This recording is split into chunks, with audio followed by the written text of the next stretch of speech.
আপনি আমাদের ক্ষুধার্ত মানুষদেরকে খাবারের উৎসাহিত করেছেন, খাবার দিবেন বলেছেন, পোশাক দিবেন বলেছেন, আমাদের মৌলিক অধিকারগুলো আপনি পূরণ করবেন বলেছেন।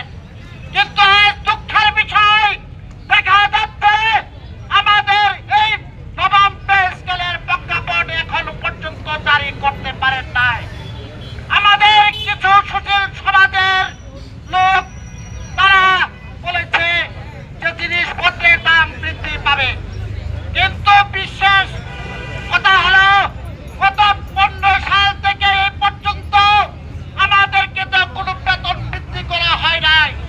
তাহলে কেন জিনিসপত্রের দাম বৃদ্ধি হলো? আপনারা সেই সুশীল সমাজকে উত্তর দিতে পারবেন? আপনারা পারবেন না। আপনারা শুধু খেতে খাওয়া মানুষদের উপর অত্যাচার নির্যাতন করে যাতে পে স্কেল বন্ধ হয় সেই কাজই করতে পারবেন।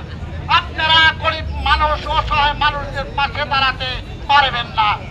আমি আমার সহকর্মী বিন্দুদেরকে আহ্বান করব, আগামী 6 তারিখ সবাই আমাদের জাহাঙ্গীরনগর বিশ্ববিদ্যালয় সুপারিতলা থেকে একযোগে সবাই ঢাকা প্রেস ক্লাবে উপস্থিত হবে। এই আশা ব্যক্ত রেখে আমি আমার বক্তব্য শেষ করছি। আসসালামু আলাইকুম।